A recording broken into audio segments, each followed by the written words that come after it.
Mereka melek teknologi ibarat pisau bermata dua tadi, tapi teknologi itu malah menyebabkan mereka terlalu banyak tuntutan. Memilih jalan alternatif yaitu dengan cara mengancam bunuh diri.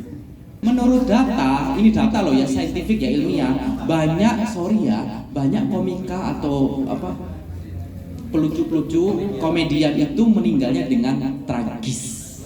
Saya sama sekali tidak punya rasa menyesal membiarkan mereka bunuh diri. Dia maksudnya, bukan mereka. Saya tidak menyesal. Pilihan. Enggak. Memang dia maunya seperti itu, saya akan mendukungnya. Mendukungnya. Iya.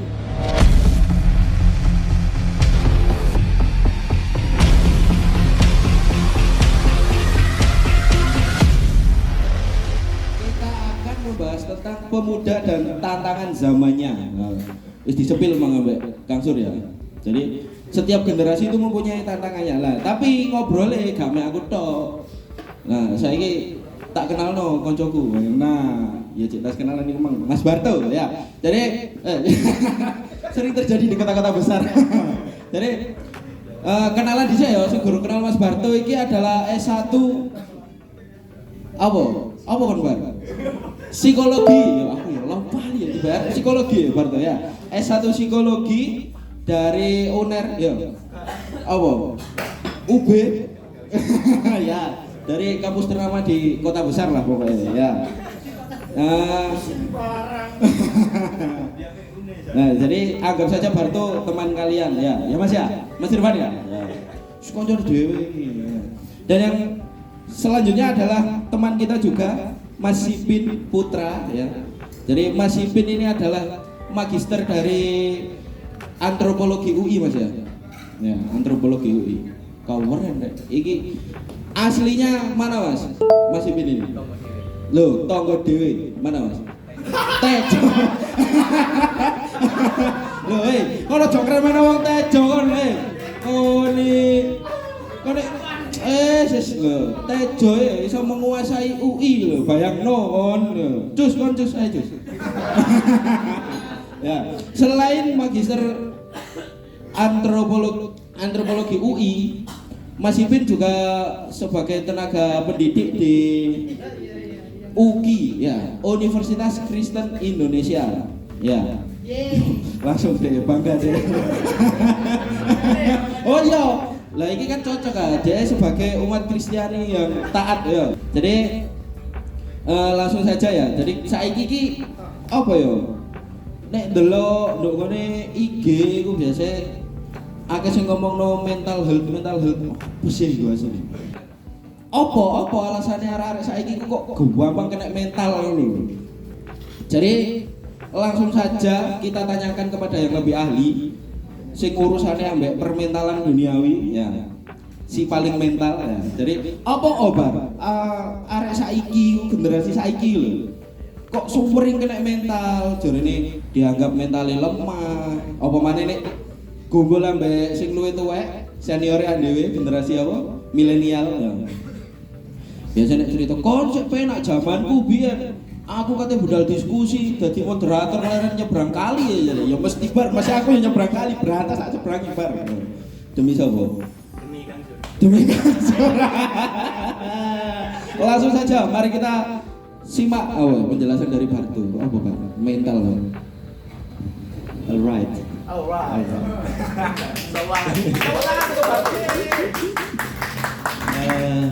Assalamualaikum.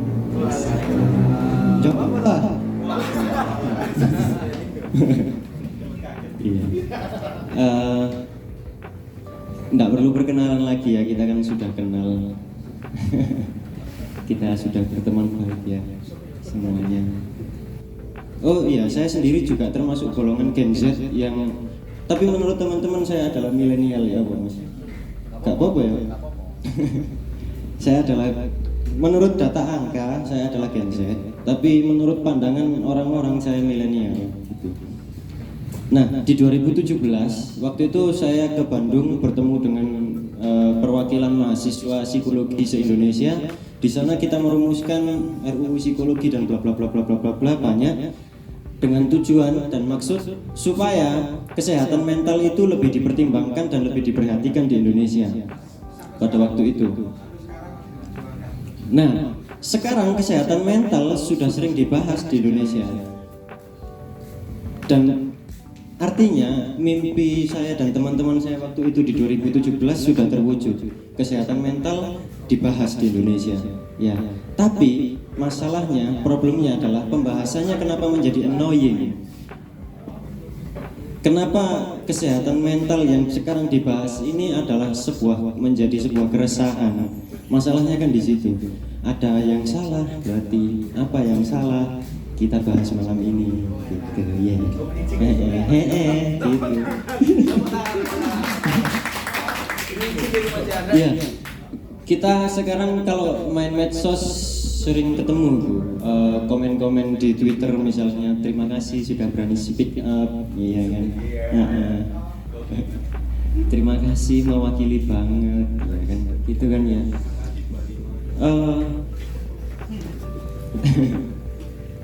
Dan kita juga tidak jarang menemui anak-anak muda yang berani mengklaim dirinya mengalami gangguan psikis, ya kan? Kita ambil contoh Arif, ya, yang ada di ujung sana, Bapak dosen seks Mojo Agung, seksologi, ya, yang dengan berani dia. Contoh yang mirip ya. Misal belum tentu terjadi. Arif mengklaim dirinya bahwa dia adalah monoseksual. Dia lebih menikmati ketika dia melakukan seks dengan dirinya sendiri.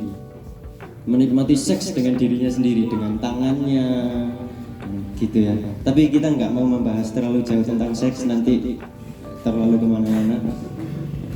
Nah, kita melihat banyak kasus seperti ini. Anak muda banyak mengklaim dirinya gangguan anxiety, insecure dan lain-lain. Hal-hal yang dulu kita jarang dengar, sekarang kita sering dengar.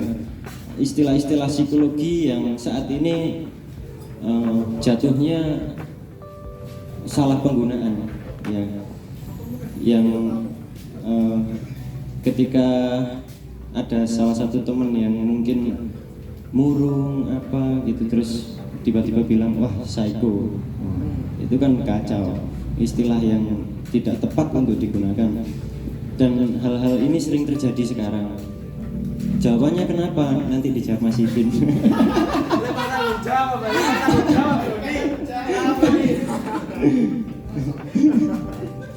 Nah, yang dari yang saya alami semasa hidup ini, di lingkungan saya, terutama di Jombang, di Surabaya, masyarakat kita itu cenderung hidup dengan gaya self-center, dimana ketika mungkin ada anak muda yang memang dia merasa cemas, mengalami kecemasan, terus dia mencoba cerita ke orang lain dan dia cerita, Mas Bro, aku cemas Mas Bro.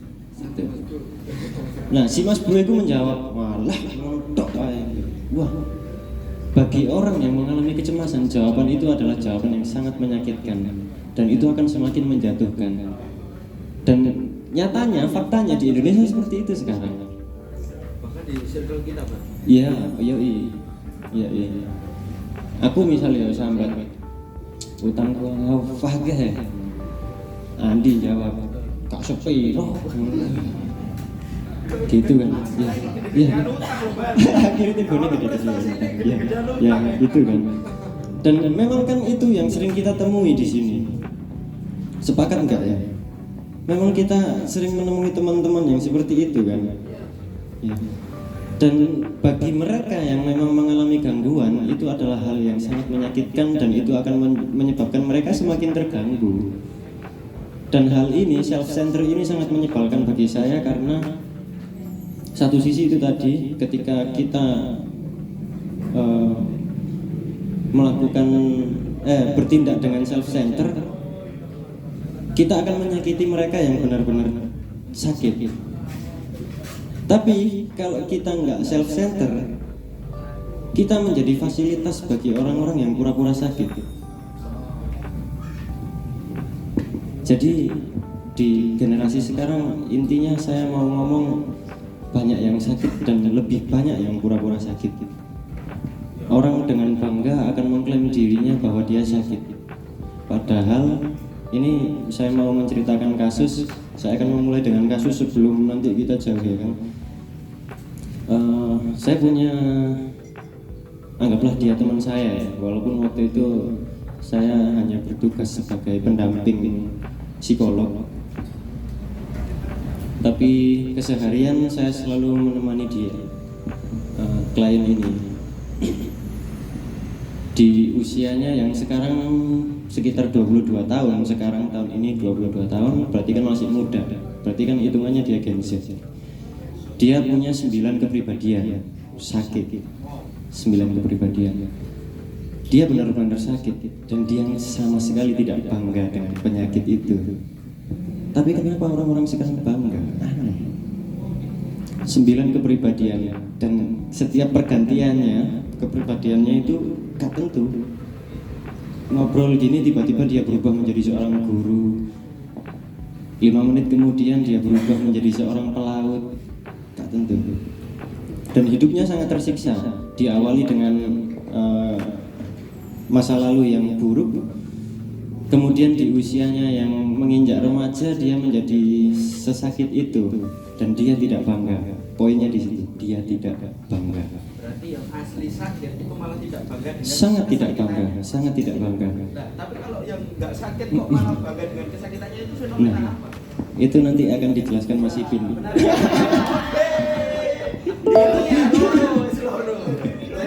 Jawab lu.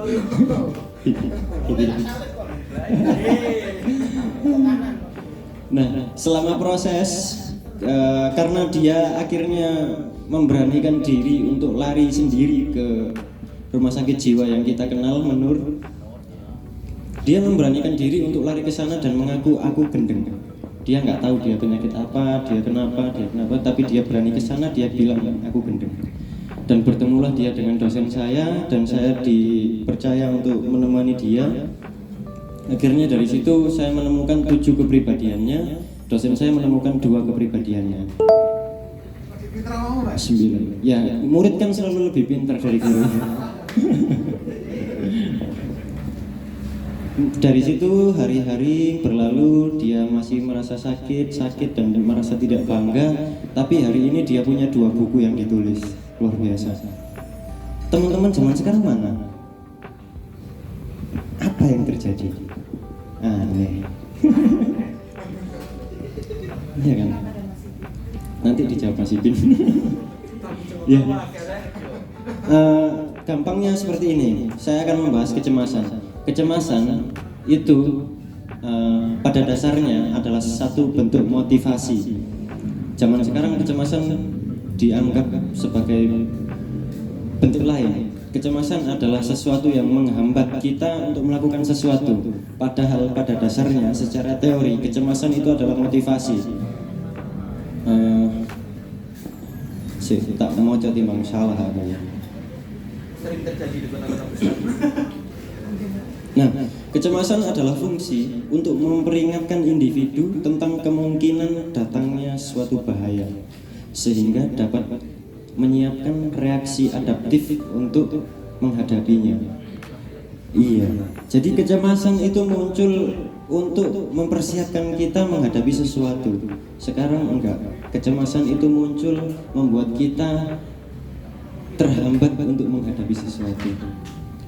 Dan itu yang mau saya tekankan sekarang. Kalau kita sekarang sering nemu orang yang gampang cemas, orang yang sedikit-sedikit cemas. Sebetulnya kecemasan itu adalah motivasi. Kenapa sekarang menjadi seperti itu? Karena ada di dalam otak kita ini, di dalam tubuh kita ini yang namanya daya tekanan. Itu bahasanya gitu ya, daya tekanan. Dimana ketika kita mengalami itu, seharusnya kita ditekan untuk melakukan sesuatu untuk membebaskan diri kita dari yang namanya cemas. Sekarang anak muda nggak punya itu. Ketika anak muda mengalami cemas, Ketika anak muda mengalami cemas, dia akan semakin membuat dirinya jatuh dalam kecemasan. Gampangnya ini lah. Kenapa kita selalu ngedek ketika kita akan berangkat interview kerja? Kita selalu cemas ketika kita akan berangkat interview kerja karena kita nggak tahu ya kan, hasilnya nanti gimana, kita diterima atau tidak, kita nggak tahu. Nah, harusnya kecemasan itu membuat kita semakin berani dan semakin menunjukkan bahwa kita bisa dan kita akan diterima. Sekarang tidak, karena cemas itu akhirnya yang dimunculkan adalah perasaan cemas itu.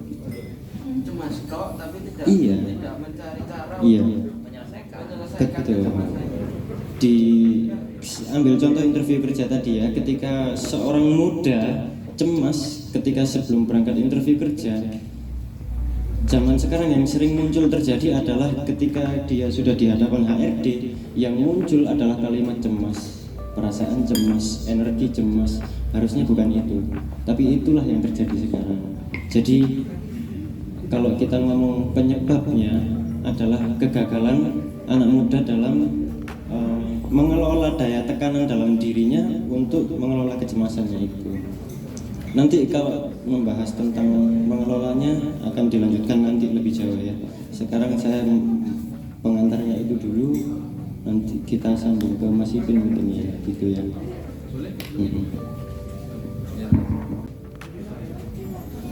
Oke, Kelvin, matur suwun.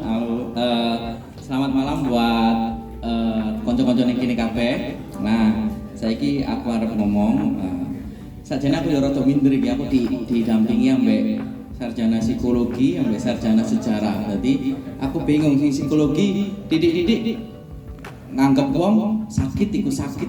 Lek iki gak iso move on, soalnya kan masa lalu terus. Soalnya kan ada sejarah kan, jangan lupakan sejarah kan. Mulai hari ini wis move on apa durung gak ngerti aku. Nah, aku arep menjembatani tapi sepurane lek bahasaku campur aduk gak apa-apa ya, walaupun aku arek tejo tonggo dhewe gini. Los ya, los dol. Nah, aku mau rada kaget si psikolog iki, Mas Barto iki ngomong itu sakit. Itu udah gini. Nah, lek perjalanan hidup ning desa, biyen iku ana eling ana wong didelokno iku rada miring, iku rada stres ngono kan. Nah, tapi Barto menganalisa iku, oh iku dheweke terdiagnosa misalnya schizofrenia ya kan. Nah, terus istilahnya IndiHome ya. Sorry itu IndiHome. Indigo ya. Nah, gitu. Tapi kan terus biyen kon ono istilah autis. Nah, tapi lek zamanku durung ono iku istilah iku. Nah, saiki mangkane iki aku matur suwun sih sadurunge kanggo Kang Mansur, Kang Ali, acara iki iso mojak bercakap. Nah, iso terjadi diadakan malam ini, saya bersyukur, terima kasih. Nah, karena apa? Karena rong tahun belakangan iki pas corona iku istilah anyar ning kupinge arek-arek nisor iki Gen Z atau milenial iku sering yaiku ODGJ. Padahal jujur aku pengen banget ODGJ ku apa lek jenenge stres ya stres, saiki ono istilah anyar ODGJ kan, orang dalam gangguan jiwa. Nah, akhirnya si Bartu mau ngomong ada loh orang menikmati depresinya. Gendeng loh kok dinikmati ya, jadi gendeng ya kan. Jadi gendeng kayak so ngaiti gitu kan. Nah, aku saya ingin arep bahas tentang pemuda lah. Pemuda itu kan gen milenial kayak sapa iki Mas Irfan kelahiran 2001. Berarti saiki wis 23. Nah kan berarti mungkin sudah bisa menghasilkan uang sendiri.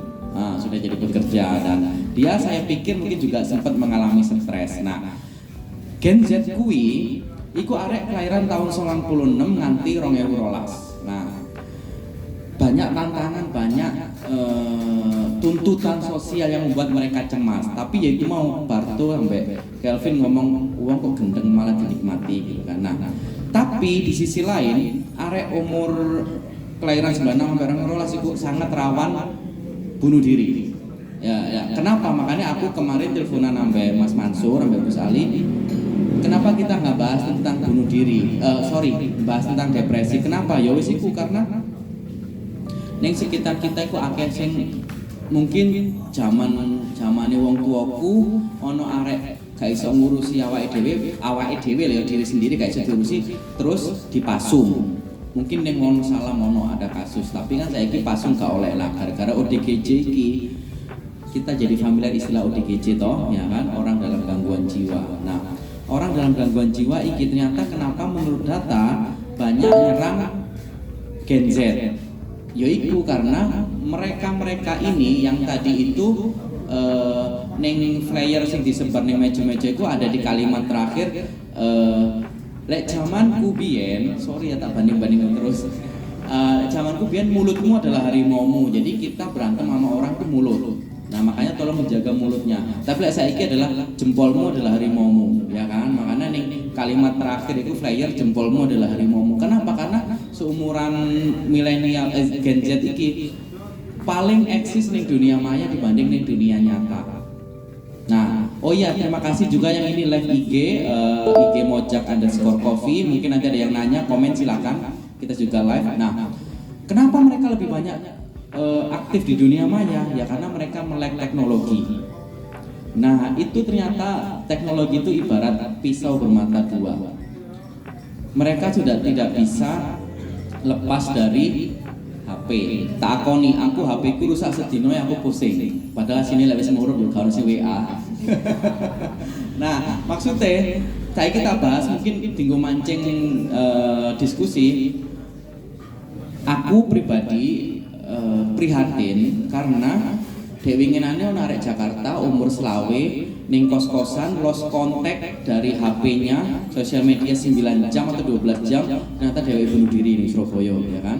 Terus satu lagi yang dari Kalimantan di Surabaya juga bunuh diri. Tahun sebelumnya 2022 ada mahasiswa semester 1 UGM dan saiki mungkin semester 2 ya. Almarhum iki booking hotel dan mengakhiri hidupnya bunuh diri dan umurnya mungkin baru 20 lah. Kenapa mereka bunuh diri? Nah, milenial itu tak pancing diskusi. Mereka melek teknologi ibarat pisau bermata dua tadi, tapi teknologi itu malah menyebabkan mereka terlalu banyak tuntutan. Satu, korban apa itu selebgram, korban tiktokers yang pamer barang-barang branded, flexing. Nah, akhirnya ya apa jarine Bartu mau insecure, ya kan, depresi, cemas. Aku mari saiki kerja kok gurung iso tuku PCX, koncoku wis mbok PCX. Nah, Mas Irfan, sama jenenge? Irfan kalau boleh tahu sekarang sibuk di mana? Di kampus. Oh, kerja di kampus. Iya. Mahasiswa. Oh, cuma mahasiswa. Oke, cuma mahasiswa. Oke. Tapi sempat stres enggak? Pernah stres enggak? Oh, manusia semua bisa stres. Oke, bagus. Tinggal bagaimana mengatasi stresnya. Nah, maksud saya, kenapa jadi banyak orang stres? Yaitu tadi banyak tuntutan. Sosial media ini 24 jam. Umpamanya ning kene ono wifi ya. Kerjaan juga apalagi kemarin 2 tahun belakangan kuliah online, ya kan, kita jadi internet itu jadi kebutuhan pokok. Nah, maksud saya, kenapa anak-anak milenial Gen Z itu menjadi stres, tantangannya banyak? Tuntutannya terlalu gede kalian. Kalian dituntut untuk cepat sukses, menghasilkan uang, terkenal, viral. Ketika udah viral, sorry aku oleh bully komika itu tak? Boleh ya. Sorry ya. Nah, komika itu ternyata adalah orang yang paling sedih di dunia. Bener kan? Dan menurut data, ini data loh ya, saintifik ya, ilmiah, banyak komika atau pelucu-pelucu komedian itu meninggalnya dengan tragis. Ayo loh, berarti kok gue lek kanca-kancane bestine Andi, ojo awas ono, kok Andi nggo kamar siji, nggo kamar ijen ono baygon, tolong adono ya. Nah, kenapa? Karena kita itu pinter memainkan peran. Aslinya Andi ku dalam hatinya yang rapuh loh hari itu. sawangane komika tapi asline rapo ya. Nah, balik lagi tuntutan sing kalian harus umur 23 wis duwe PCX, terus 25 udah kawin, 26 udah punya rumah. Ternyata ono data kalian ini umur 23 umur 20 wis wani pinjol. Makanya ada sing ngomong mikir apa aku mikir cicilan. Aku kaget mau ngomong mikir apa mikir cicilan. Jujur aku kaget. Berarti umur kalian ini wis wani buka aplikasi pinjol itu aku wis kaget. Berarti kan kalian ini begitu terbebani dengan kebutuhan, terbebani ambek apa iki tekanan-tekanan tadi. Terus ono status ngomongin ini, semuanya akan indah pada waktunya. Indah pada waktunya padahal rebahan terus rokokan. Rokoknya aku kaget, minder lah brek. Rokoknya moderatornya Ji Samsu ya boleh. Berarti kan kalian ku terbebani permasalahan kui. Tapi di sisi lain kalian itu over PD. Kenapa over PD? Ya karena kalian hidup kalian itu terhubung dengan sosial media.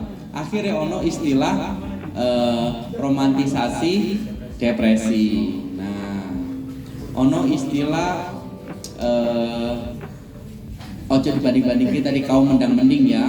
Curhat ternyata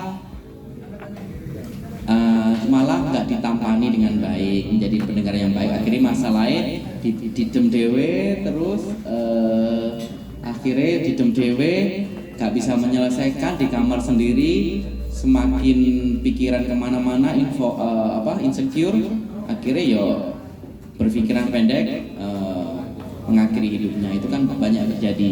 Oke, sebelum tak lempar ke psikolog, selamat datang buat Mas Farhan, alumni UI, tutor, guru juga, mantan mahasiswiku Najib Fatum, lagi menyelesaikan tesisnya antropologi UGM, juga besti-besti SMP Tovan dan Ambar. Selamat menikmati, silakan berdiskusi, ayo. Iya, saya terpancing soal kasus bunuh diri. Saya punya pengalaman 9 kali dipamiti seseorang untuk bunuh diri. 9 teman saya pamit ke saya buat bunuh diri. 8 diantaranya masih hidup sampai sekarang, 1 sudah meninggal bunuh diri. Dan saya sama sekali tidak punya rasa menyesal membiarkan mereka bunuh diri. Dia maksudnya, bukan mereka. Saya tidak menyesal. Pilihan. Enggak. Memang dia maunya seperti itu, saya akan mendukungnya. Mendukungnya. Iya. Dulu saya diajar supaya menjadi seseorang yang mendukung apapun. Ketika kita menghadapi orang yang dengan gangguan, kecuali itu memang berbahaya buat kita nggak boleh mengancam, kita harus mendukung. Dan karena kesalahan dalam pikiran saya membiarkan mereka untuk melakukan itu. Satu orang bilang aku sangat sedih, aku frustasi, pusing dan lain-lain, ngomong kayak aku bunuh diri.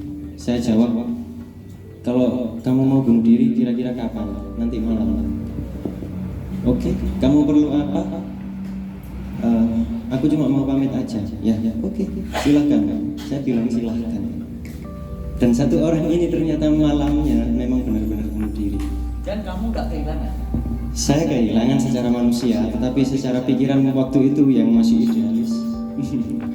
Waktu itu saya merasa memang itu yang harus dia ambil dan itu yang memang harus dia pilih waktu itu, dan itulah jalannya.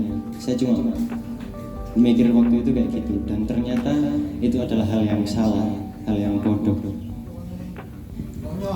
hal yang sangat konyol. Ya, untuk pertanyaannya. Pada akhirnya dirimu kok menyadari bahwasanya itu adalah hal bodoh, kenapa Pak? Ya, manusia mana yang akhirnya membiarkan manusia lain melakukan hal bodoh di sepengetahuannya, pamit nang aku bunuh diri dan aku membiarkan dia bunuh diri. Ternyata aku sangat bodoh. Gitu. Terus kalau kita kembali lagi ke Iya. idealisme tadi, idealismu itu berkata seperti apa kok sampai dirimu itu membiarkan Iya. gitu? Waktu itu saya dibekali dengan sesuatu bahwa kita gak bisa melarang orang yang memang sedang gangguan. Orang yang sedang gangguan terus kita larang untuk melakukan sesuatu, dia akan semakin apa bahasanya? Memberontak waktu itu. Dan itu adalah apa bahasanya distorsi kognitif waktu itu di otak saya. Saya salah tangkap tentang itu dan saya melakukan itu, hal yang bodoh. Dan fenomena itu membuat saya sadar bahwa ternyata bunuh diri adalah jalan alternatif yang dipilih orang-orang muda untuk mengejar sesuatu. Misal ya, dari 8 orang yang masih hidup sampai saat ini, dia menginginkan perhatian lebih. Contoh, dia tidak mendapatkan perhatian, dia menginginkan perhatian. Akhirnya dia memilih jalan alternatif, yaitu dengan cara mengancam bunuh diri. Itu adalah pilihan jalan paling cepat colong. Mau jagung nang Wonosalam atau Embong lewat sawah, lewat Sumber Boto misalnya, jalan misalnya ya. Tapi itu adalah jalan yang paling cepat untuk dituju supaya dia bisa mendapatkan sesuatu, mengancam bunuh diri.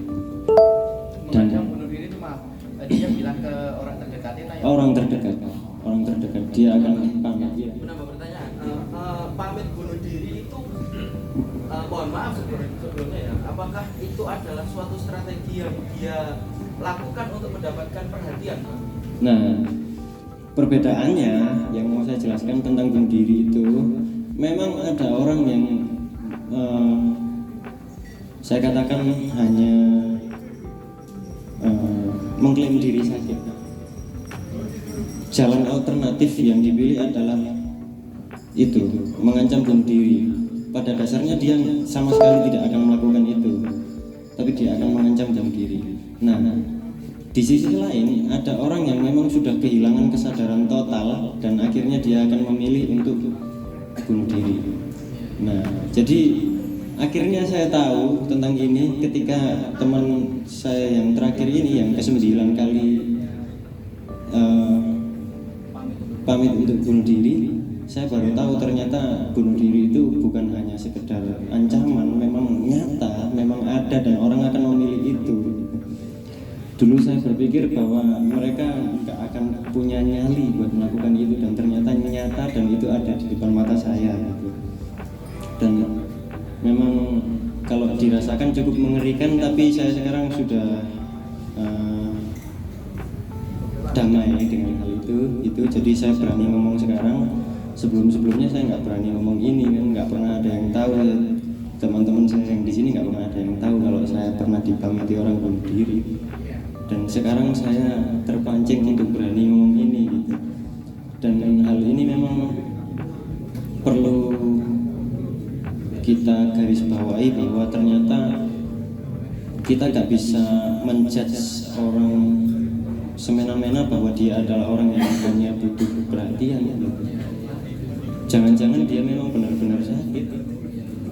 Terus kalau kita hanya menanggapi dia dengan masalah, jangan-jangan dia akan segera berangkat bunuh diri gitu.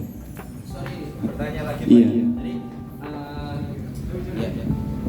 Jadi sebelum diskusi tadi aku sempat ngobrol ambek Kebak, tidak se ekstrim itu ya bunuh diri, tapi apa ya, membutuhkan atensi kok bukan, perhatian. Nah jadi kalau Barto tadi mengibaratkan bahwasanya ada orang yang mengaku dirinya ingin bunuh diri, tapi aku mek digawe perhatian. Nah aku ngomong ambek Kebak, contohnya itu ya iku mah bukan bunuh diri, tapi kayak aku ini sedang mengalami kesakitan gitu. Kesakitan tapi bukan kesakitan secara fisik ya. Kesakitan lebih ke kesakitan mental, di dalam dirinya yang sakit. Tapi apa? Mencari, oh ya, kosakata yang bagus Mas Andi. Ya. Jadi mencari empati dari orang lain, tapi di sisi lain ada orang yang emang benar-benar membutuhkan itu empati gitu loh. Apakah hal-hal tersebut itu akan berdampak kepada perkembangan ilmu pengetahuan khususnya di bidang psikologi gitu loh, yang emang awalnya tadi dibahas oleh Barto itu tadi. Kalau dari psikologi, kalau dari antropologi memandang itu seperti apa gitu loh Mas? Mungkin bisa dijawab. Oke, matur suwun. Oke, saat durungnya menjawab, sampai aku kok mancing floor nih kene untuk ngajak diskusi bareng. Nah, cuman aku agak kurang setuju ambek sudut pandangnya Barto. Barto mau ngomong, ya sudah, kalau memang awakmu pengen bunuh diri, do it, lakukan. Tapi kan kita kan punya agama. Walaupun aku sembahyangku ya rada bolong-bolong, tapi kan kita tahu tidak ada Allah itu tidak menciptakan kesulitan, ujian kalau umatnya tidak bisa menyelesaikan, ya kan? Berarti kita sebagai hablum minanas, yang ngelingno, ojo sampai dia bunuh diri kan? Tapi tadi aku kaget jujur nih sampai gini, ya silakan, loh, kan aku kaget loh, kok melakukan, nah, makanya orang di dunia maya rame, famous, Andi, followernya wake rame. Tiap dia posting komentarnya banyak, love-nya banyak, like-nya banyak, tapi di sisi lain dia kesepian. Dia alone, feeling alone, neng kamar sendiri. Apakah aku mengakhiri hidup ya? Nah, nggak tahu itu pikiran terlalu atuh. Nah, maksudku aku nggak setuju ambek si Barto. Aku percaya sama si Mas yang masih mahasiswa, mungkin dia bilang setiap manusia itu pasti punya stres Mas, karena kamu ngomong. Nah, setiap orang pasti punya masalah. Dan bagaimana dia menyikapi masalahnya. Tapi ketika orang teridentifikasi kayak iso ngurusi dhewe, ciri-cirinya orang stres kan males mandi, mager, menutup diri ning kamar sedinoan metu mek ngoyo, mangan, buka kulkas mlebu maneh. Iku kan ciri-ciri orang depresi. Nah, itu umum bagi kita. Oh, dia pengen me time, enggak pengen diganggu. Tapi dari versi psikologi dia tuh udah sakit. Nah, yang salah adalah di psikologi adalah, sorry ya, aku nggak suka, aku nggak setuju. Dia bilang, oke, silakan konsultasi ke psikiater, silakan konsultasi ke psikologi. Mbahmu, ndasmu. Maksudnya gini, iya, ndasmu sempal. Nah, maksudnya gini loh. Aku sumpah bolak-balik ngirim CV surat lamaran, gak keterima. Terus aku pengen curhat, malah mau kongkon ning psikolog misalnya. Aku berantem sama wong tuaku, terus akhirnya aku beranikan diri untuk datang ke psikolog, ya kan? Psikologi kan. Ternyata psikolog kan butuh ini, ya kan? Dan itu kan pertimbangan juga kan bagi kita umum, masyarakat umum. Tapi yang di Twitter yang rame adalah dia kan tadi minta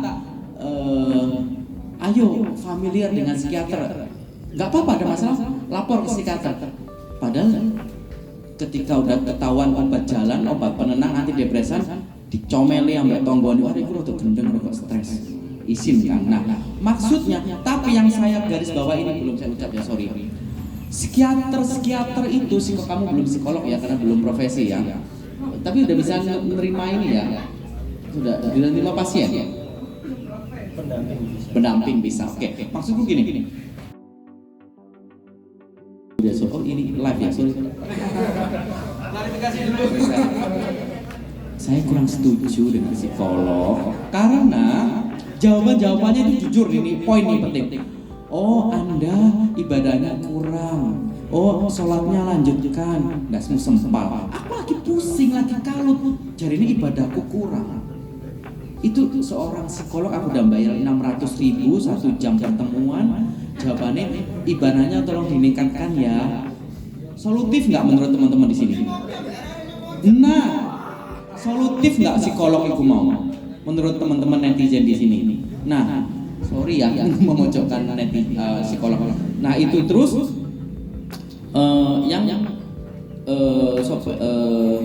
Kelvin moderator tadi ngomong mereka masyarakat ini haus empati. Naluri kita itu butuh pengakuan. Secara antropologis aku butuh pengakuan. Ya itu nggak masalah. Sebagai manusia itu kita butuh diakui, bener nggak? Misalnya aku kerja ning Indomaret, terus ya aku tuku sepeda motor anyar pengakuan. Ning tonggo-tonggoku aku sok nukono makku sepeda motor misalnya. Itu hal yang kalau tahap-tahap kehidupan itu normal. Karena aku butuh pengakuan. Koyok mau ya, apa ya? Ya wajar kalau kita harus empati, harus atensi itu wajar. Makanya sing Gen Z iki kelahiran 96 nganti 2012 iki ketika postingan dheweke nggak oleh like, nggak oleh komen, nggak oleh respon, dia sedih ya kan. Akhirnya berpikir ingin off dari sosial media ya kan. Nah, kenapa ya? Karena dia gampang stres. Jadi aku mau haus pengakuan seperti itu. Nah, mungkin Kelvin pancing ke netizen, siapa tuh ada yang ingin